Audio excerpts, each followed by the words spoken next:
حبیب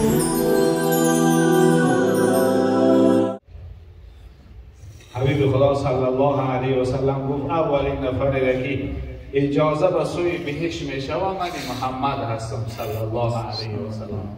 میرم در جنت تق تق میکنم، ملائکه ها خدمتگارای جنت میپرسن کی هستی؟ میگم محمد هستم صلی الله علیه و سلم. خوش آمد میگن ما از خدا فرمان داریم پیش از تو برای هیچ کس باید در جنت باز نکنیم. اولین نفری که در جنت براز باز شود و داخل شود توی محمد هستی صلی الله علیه و سلم. در جنت باز میکنیم.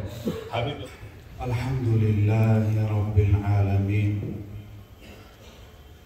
والصلاة والسلام على اشرف الانبیاء والمرسلین وعلى آله واصحابه اجمعین. اما بعد، السلام علیکم و رحمت الله و برکاته. مهمانای عزیز، علل خصوص علما و اهل قرایی که مجلس ما و شما را زیبا کردن و نورانی گرداندن، همگی شما را در این مکان پاک خیر و مقدم میگویم و از بارگاه الله مهربان برای بلبلان باغ محمدی صلی الله علیه و سلم که الحال نظم‌های زیبای رسولیدن و قلب‌های همه ما و شما را و عشق محمد صلی الله علیه و سلم تاب دادند، خدای مهربان عمرشان دراز و از جمیع آفت و بلا حفظشان گرداند. آمین.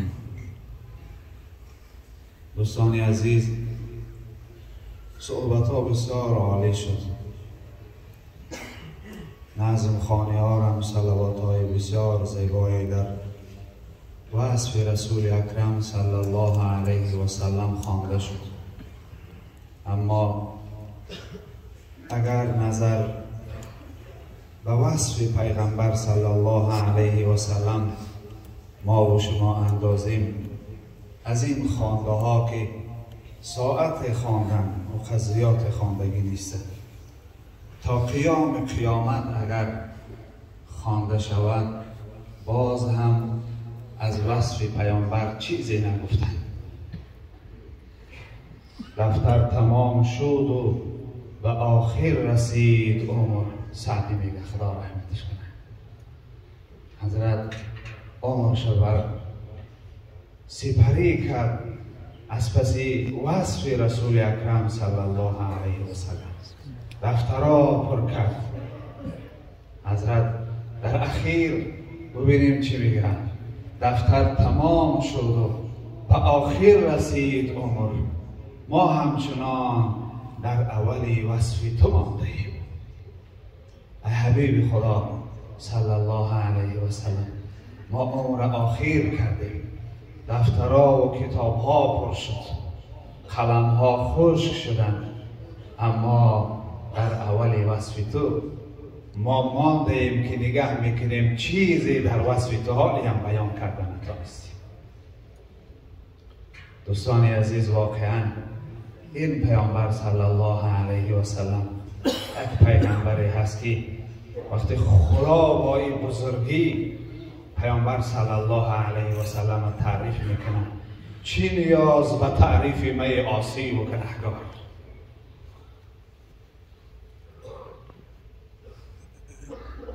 چی نیاز به تعریف ماری انسانهای عاصی که ما تعریفش کنیم؟ چی نیاز است؟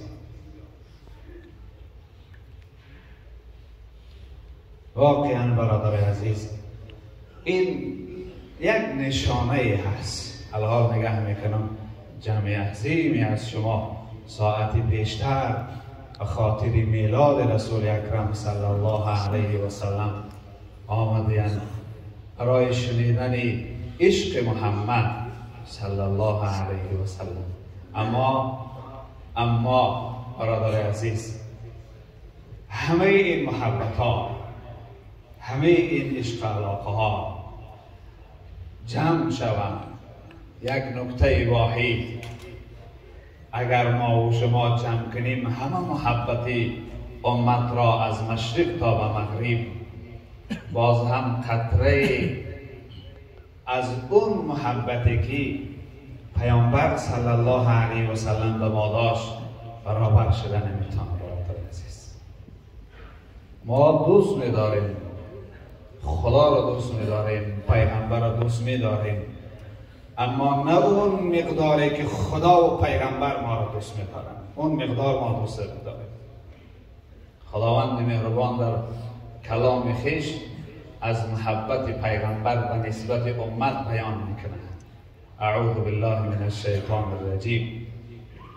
لقد جاءكم رسول من انفسكم عزیز علیه ما عنتم حریص علیکم بالمؤمنین رؤوف رحیم. صدق الله العظیم. دوستان عزیز، خداوند مهربان به گوش این امت گوشرس میکنه که این پیامبری که من به شما فرستادم، این پیامبر میدانه چقدر به شما محبت داره. خدا بیان میکنه لقد جاءكم رسول من انفسكم. خدا میگه از خود نسل آدم، از داخل خود شما من پیغمبر به نام محمد صلی الله علیه و سلم روان کردم. عزیز علیه ما عنتم. خدا میگه این محمد صلی الله علیه و سلم این قدر امت را دوست می‌دارد که اگر بشنوه یک امت غم دارد، این محمد غمدار می‌شود. اگر بشنوه یک امت درد دارد، این محمد درددار می‌شود. اگر بشنوه یک امت آه داره، این محمد آه میکشد. عزیز علیه ما عنتم. هر مشکلی که شما میکشید، اگر درد را شما حس کردید، بدانید که محمد صلی الله علیه و سلم از شما بیشتر رنج میکشد. حریص علیکم. خدا میگه حریص علیکم، بر هدایت شما و ایمانداری شما و بهشت رفتن شما و نجات یافتن شما از عذاب این محمد حریص است. حریص علیکم بالمؤمنین رؤوف الرحیم. این دو صفت اصلا برادر عزیز، رؤوف الرحیم صفتهای خدا هست. مفسرین کرام میگن خدای مهربان این دو صفت خاصه برای محمد داده است صلی الله علیه و سلم. هیچ پیغمبری از آدم تا خاتم غیر از پیغمبر ما و شما صلی الله علیه و سلم این دو صفت جمع نداره. خدا هیچ پیغمبری این دو صفت دادگی نیست که در این آیه هر دو این صفتها را خدای مهربان و پیغمبر ما هدیه کرده است. بالمؤمنین رؤوف الرحیم. این محمد صلی الله علیه و سلم و شما هم رؤوف است هم رحیم است. رؤوفش معناش است هیچگاه نمیخواه که پای شما را خار بزن. این دو صفت جمع نداره. خدا هیچ پیغمبر این دو صفت دادگی نیست که در این آیه هر دو این صفتها را خدای مهربان و پیغمبر ما هدیه کرده است. بالمؤمنین رؤوف الرحیم. این محمد صلی الله علیه و سلم و شما هم رؤوف است هم رحیم است. رؤوفش معناش است هیچگاه نمیخواه که پای شما را خار بزنه. هیچگاه نمیخواه امت رنج بکشه. هیچگاه نمیخواه امت درد بکشه، چی در دنیا چی در آخرت. رحیمش مهربان که همیشه خواهانی است که خدایا امت ما همیشه سعادت نصیب کرد. امام مسلم حدیث روایت میکنه، عبدالله ابن عمرو ابن العاص رضی الله عنه میگه قال رسول الله صلی الله علیه و سلم قول الله عز وجل في ابراهیم رب انهن اضللن كثيرا من الناس فمن تبعني فانه مني. این آیه مبارکه را میگه حبیب خدا خواند. از سوره حضرت ابراهیم. حضرت ابراهیم به خدا دعا کرد عالی مهربانی پیغمبر ما به امت و مهربانی پیغمبرهای پیشین به امتشان دیگه صحبت میره و برادر که این پیغمبرهای پیشین چقدر برای امت مهربان بودن و پیغمبر ما چقدر مهربان بود. حضرت ابراهیم در این آیه آمده است که دعا کرد گفت پروردگار ربی انهن اضللن کثیرا من الناس، این بتا و بت پرستا بسیار مردم گمراه کردند. فمن تبعنی فانه منی، خدایا همونی که پیروی نشد همونش از من هست و دیگرش کار نداره. حضرت ابراهیم این دعا کرد همونش که پیروی من هست همونش از من هست، اونیش که پیروی من نیست و اونش دیگر خودت میدانی. خدا آیه دوم خان حضرت عیسی علیه السلام دعا کرد. دعای حضرت عیسی علیه السلام هم در آیه قرآن آمده است که حضرت هم دعا کرده بود است برای امتش. حضرت هم دعا کرده بود است این تعذبهم، پیغمبر صلی الله علیه و سلم این منظره را خواند. عبدالله ابن عمرو ابن العاص میگه این آیه را خواند این تعذبهم فانهم عبادک و این تغفر لهم فانک غفور رحیم.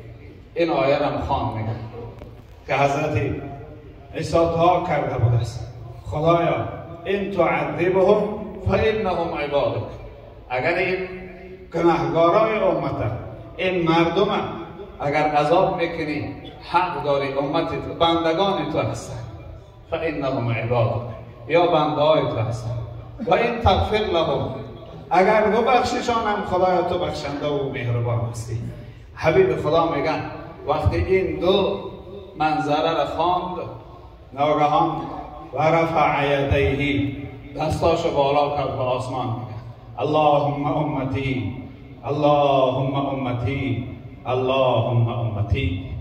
حضرت میگه دست بالا کرد، نگفت که خدایا اونی که پیروی من هست یا نیست، نگفت که فلانش از من هست و دیگرش از من نیست. خدایا گفت من همه امت مطلب دارم، همه امت میخوام. و بکا، حبیب خدا گریان شدن دیگه، دعا کردن و گریان شدن.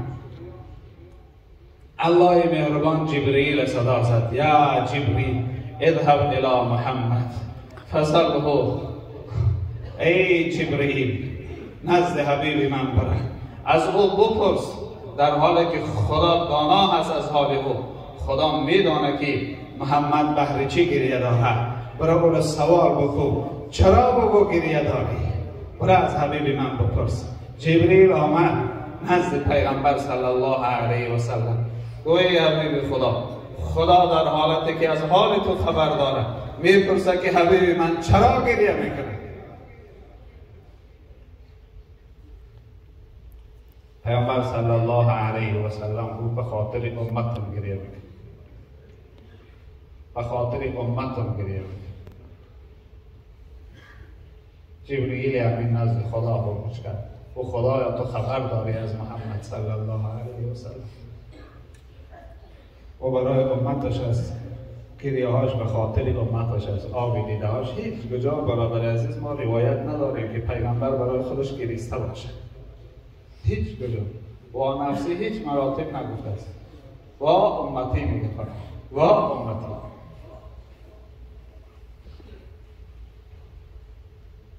خداوند مهربان و جبریل گفت برای به حبیب من خبر برسان، بگو به حبیب من برای امتش اشک نریزن، انا سنرضیک ولا نسوک. حبیب من ما تو را حتما رضا میکنیم، هرگز تو را غم آزار ضیقی برای تو هرگز نصیب نمیکنیم. روایت دیگر میآید که ولسوف یعطیک ربک فترضی، وقتی سوره والضحی نازل شد معناش این است خداوند مهربان به حبیبش صلی الله علیه و سلم گفت که حبیب من ولسوف یعطیک ربک فترضی، من به زودی تر نعمت نصیب میگردانم که از پروردگارت اعلان رضایی میکنی. صحابه ها میگه ما هم نشسته بودیم، ناگهان حبیب خدا دست بالا کرد و گریان شد، گفت خدایا به عزت و جلال و قسم تا زمان یک امتم اگر دوزخ باشد من از اعلان رضایی نمیکنم.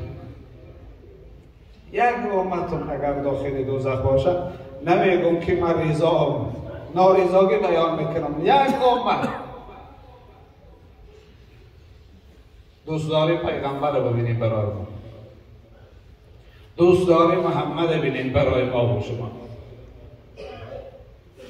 امتم در جهاد است، غم امت میخوره همیشه. حالا روایت داریم از منظره قیامت صحبت میکنه. حبیب خدا صلی الله علیه و سلم گفت اولین نفری که اجازه به سوی بهشت میشه و من محمد هستم صلی الله علیه و سلم. میرم در جنت تق تق میکنم، ملائکه ها خدمتگارای جنت میپرسن کی هستی؟ میگم محمد هستم صلی الله علیه و سلم. خوش آمد میکن، میگن ما از خدا فرمان داریم پیش از تو برای هیچ کس باید در جنت باز نکنیم. اولین نفری که در جنت براز باز شود و داخل شود توی محمد هستی صلی الله علیه و سلم. در جنت باز میکنه. حبیب